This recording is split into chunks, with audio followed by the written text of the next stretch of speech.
聽講馬來西亞吉隆坡呢度周街都有人講粵語。我公係廣東清遠人嘅，佢係做武生嘅。咁當1940年嗰陣時候，佢隨住劇團過嚟演出嘅時候呢，就留低咗移民咗嚟呢度。我媽媽係廣東生活，我已經係屬於第四代啦。第四代。第四代，咁我仲有個女咁啊，第五代咯。你係屋企係講乜嘢語言呢？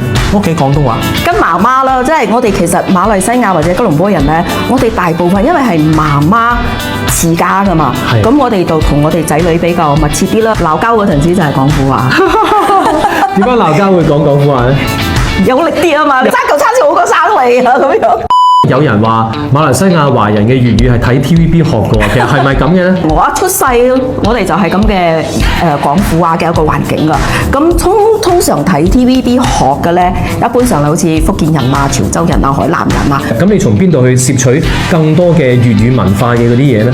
粵曲同粵劇啦。我哋唱粵曲嘅話，第一個咧，其中一個要求咧就係字正，字正你先到腔圓。全心盼望能同合作，鴛鴦淚相會傍，全台上再設新房，地府人士淚在明，那拼揚滿腔。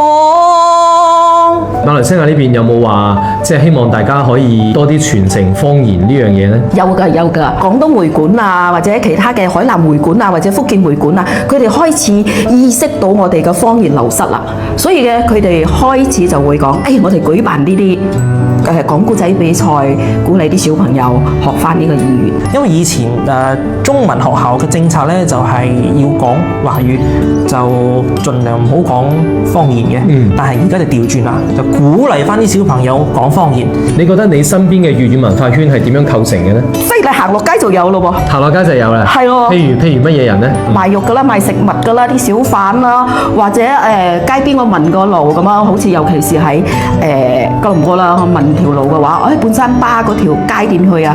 都係講廣府話㗎。即係你話粵語文化圈，佢唔係有意識去構成一個圈嘅，唔係，就係你身邊嘅人，大家都喺度講粵語。